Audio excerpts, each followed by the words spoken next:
Minister if India. धन्यवाद उपाध्यक्ष महोदय। उपाध्यक्ष महोदय, हम बड़े गंभीर विषय पर आज चर्चा कर रहे हैं और आपका संरक्षण मैं चाहूंगा। मुझे मुंशी प्रेमचंद जी की सदगति की कहानी याद आई, जहां दलित मुख्य किरदार कहता है कि कैथाने में जाकर एक लोटा पानी मांगू तो न मिले, कैथाने में जाकर मैं एक लोटा पानी मांगू तो न मिले, भला खटिया कौन मुझे देगा। और आज यही स्थिति उपाध्यक्ष महोदय हमारे देश की जनता में निर्मित हो चुकी है, जहां देश का एक एक व्यक्ति अपना जल, जमीन, भूमि, मंदिर, मस्जिद के विषय पर विसंगतियों का सामना कर रहा है। अभी अपनी अभिव्यक्ति की आजादी की लड़ाई देश का हर इंसान आज लड़ रहा है, जो वातावरण आज इस सरकार ने निर्मित किया है। ये क्या आश्चर्य की स्थिति है कि पिछले 2.5 वर्षों में जो स्थितियां निर्मित हुई हैं पूरे देश में, घटनाएं के ऊपर घटनाएं, हां तेज रफ्तार आई है उन घटनाओं में उपाध्यक्ष महोदय। चाहे हम अपने गृह राज्य मध्य प्रदेश में देखें, जहां 50 दलित परिवारों ने स्वयं मुख्यमंत्री से इच्छा मृत्यु की मांग की है। इससे बड़ी क्या घटना हो सकती है, जहां एक दलित महिला ने अपने आप के ऊपर और 6 साल की बच्ची के ऊपर घासलेट लगाकर अपने आप को जला दी हो। कल मुरैना में, मेरे ग्वालियर चंबल संभाग में एक दलित महिला की मौत हुई और वहां उस गांव में उसे दफनाने के लिए जगह नहीं दिया गया, उसको अपने घर के सामने दफनाया गया। ये स्थिति मध्य प्रदेश में उत्पन्न हो चुकी है। मंदसौर की घटना उपाध्यक्ष महोदय हम सब ने देखी है, जहां महिलाओं के साथ मारपीट हुई। मेरी महिलाएं सदन में बैठी हुई हैं, और जिन लोगों ने उन पर मारपीट की उनको जेल में नहीं डाला गया, लेकिन उन महिलाओं को ही जेल में डाला गया। ये कहां का न्याय है? कैसे देश में हम अपना जीवन यापन कर रहे हैं? चाहे मध्य प्रदेश की हम बात करें, हरियाणा में हम बात करें, जहां 21 वर्षीय दलित महिला के ऊपर बार बार बलात्कार किया गया, चाहे हम गुजरात की बात करें, चाहे ऊना की घटना, जहां जो 4 दलितों के ऊपर अत्याचार किया गया, वो पीठ पर घाव उपाध्यक्ष महोदय उन 4 दलितों पे नहीं है, लेकिन इस सदन में बैठे हुए हर सांसद के पीठ में वो घाव लगा हुआ है इस देश में। आज मैं पूछना चाहता हूं कि सौदापुर में जो 27 दलित परिवारों को अपना घर छोड़ने के लिए मजबूर किया गया गुजरात के अंदर, इसका जवाब कहां है? जो आंदोलन खड़ा हुआ, मुख्यमंत्री को त्यागपत्र देना पड़ा। असलियत यह है कि भाजपा का असली मुखौटा आज उतर रहा है, ये असलियत है।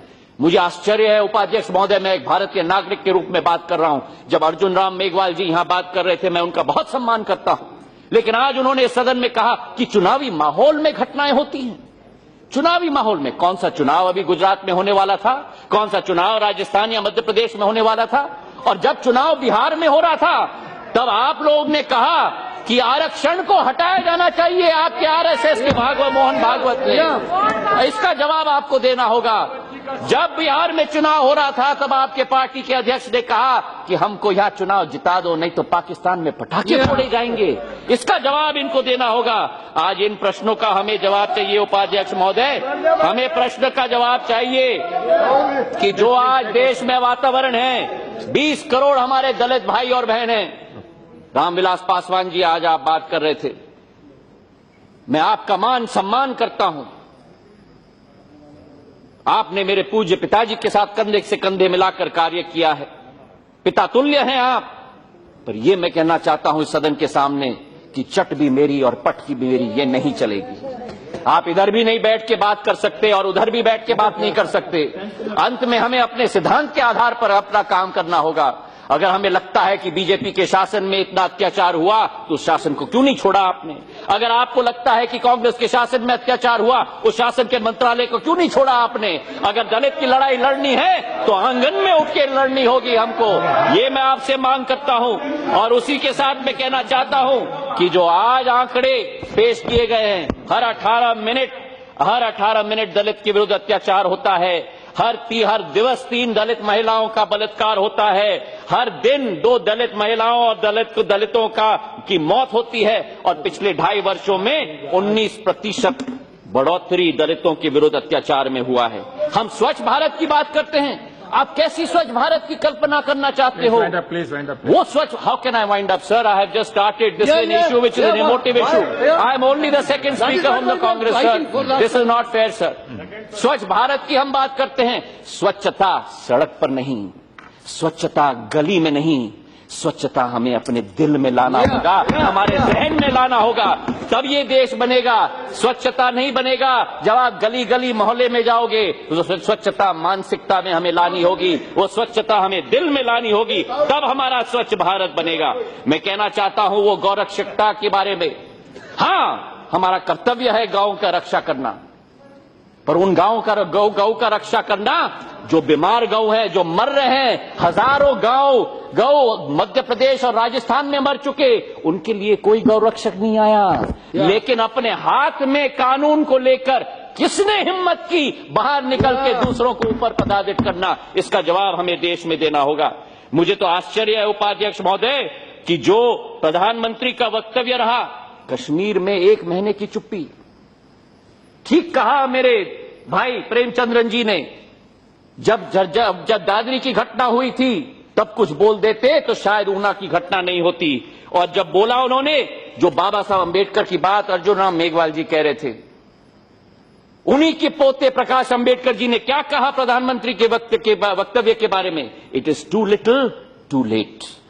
और क्या प्रधानमंत्री ने जो शपथ ली थी भारत के संविधान के बारे में, क्या कहा था कि मैं भय या पक्षपात, अनुराग या द्वेष के बिना सभी प्रकार के लोगों के प्रति संविधान और विधि के अनुसार न्याय करूंगा।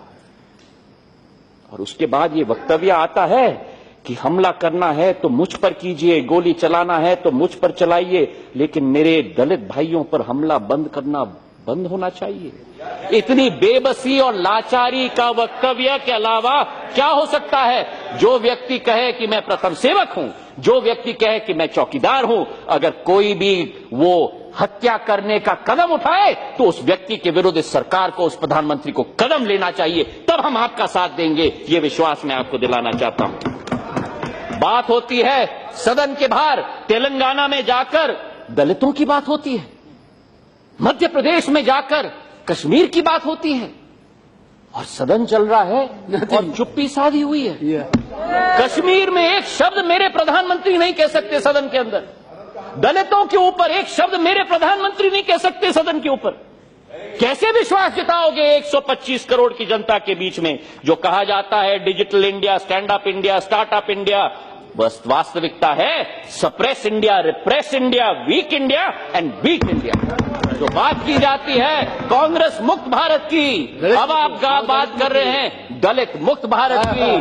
और जब आप झाबुआ गए थे और वहां आपने कहा कि आदिवासी उन्मूलन की बात आपने की, जो शर्म की बात होती है आपके पोस्टरों पर, तो आप आदिवासी मुक्त भारत की बात करते हो। प्रधानमंत्री वक्तव्य देते हैं और अगले दिन 3 Andhra Dalits tied to trees and trashed for skinning cow, Dalits stripped and killed for stealing watch। अगर उस वक्तव्य के बाद भी प्रधानमंत्री के कुछ न हो पाए तो उसका क्या मतलब है? मैं पूछना चाहता हूं कि वो बात की जाती है फ्रिंज एलिमेंट्स के बारे में, ये फ्रिंज एलिमेंट नहीं है उपाध्यक्ष महोदय, फ्रिंज एलिमेंट आज देश में सेंटर हो चुका है और सेंटर हमारे देश में फ्रिंज हो चुका है। मैं पूछना चाहता हूं, जो प्रधानमंत्री जी ने 7 आज्ञाएं दी थी इलाहाबाद में, क्या सेवा भाव?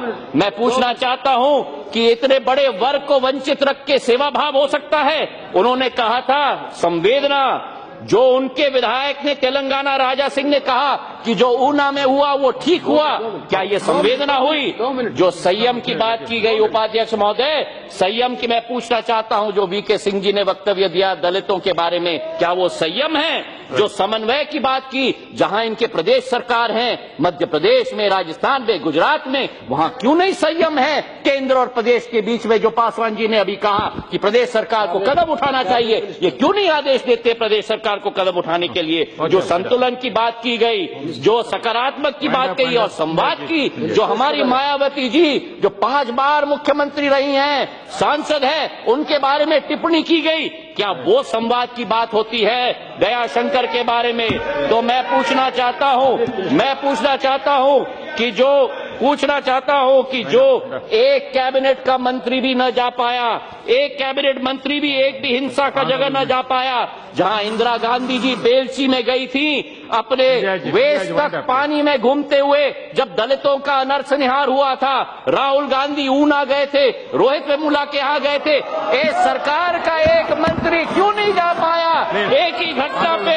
मैं पूछना चाहता हूँ। और नहीं, उपाध्यक्ष महोदय, कांग्रेस की सरकार, उपाध्यक्ष महोदय, I beseech you, I am fighting for the cause of the Dalit, I beseech you उपाध्यक्ष महोदय। कांग्रेस की सरकार ने मीरा कुमार जी को अध्यक्ष बनाया, जो दलित है उनको अध्यक्ष बनाया। कांग्रेस की सरकार ने राष्ट्रपति के आर नारायण जी को बनाया। कांग्रेस की सरकार ने 7 कैबिनेट के मंत्री बनाया। मैं धन्यवाद देना चाहता हूं कि मेरे राज्य के थवरचंद गहलोत जी को इन्होंने मंत्री बनाया। मैं बधाई इनको देना चाहता हूं कि कम से कम मेरे राज्य को प्रतिनिधित्व दिया। कांग्रेस की सरकार ने SC ST एट्रॉसिटी एक्ट लेके आई।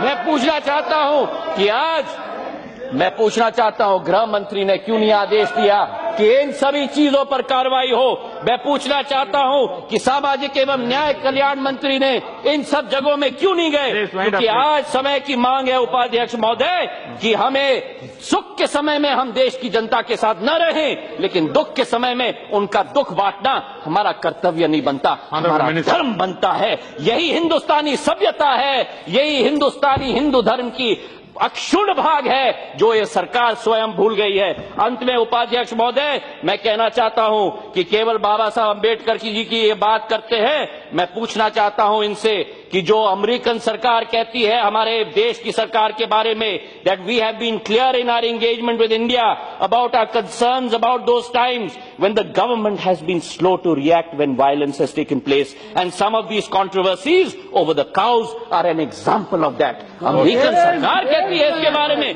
मैं इनको याद दिलाना चाहता हूं जो अटल बिहारी वाजपेयी जी ने कहा था कि रब क्या कहा था? उन्होंने कहा राजधर्म निभाओ, राजा के लिए, शासक के लिए प्रजा, प्रजा में भेद नहीं हो सकता, न जन्म के आधार पर, न जाति के आधार पर, न सांप्रदायिकता के आधार पर। प्रधानमंत्री जी ने हमसे पूछा था कि इंडिपेंडेंस डे के लिए सुझाव दिया जाए। मैं देना चाहता हूं, केवल तिरंगा लेकर पूरे देश भर में घूम कर नहीं होगा, उस तिरंगा का सम्मान करना होगा, उस तिरंगा की भावना की सोच रखनी होगी, वो सीने में एक नई तड़प आनी चाहिए। और अध्यक्ष महोदय, I would like to conclude by quoting Rabindranath Tagore, where the mind is without fear and the head is held high, where knowledge is free and world has not been broken into fragments by narrow domestic malls, where words come out from the depth of truth, where tireless striving stretches its arms towards perfection, where the clear stream of reason has not lost its way into the dreary desert sand or dead habit, where the mind is led forward by thee into ever-widening thought of action, into that land of freedom, my father, let my country awake. Dhanyavad.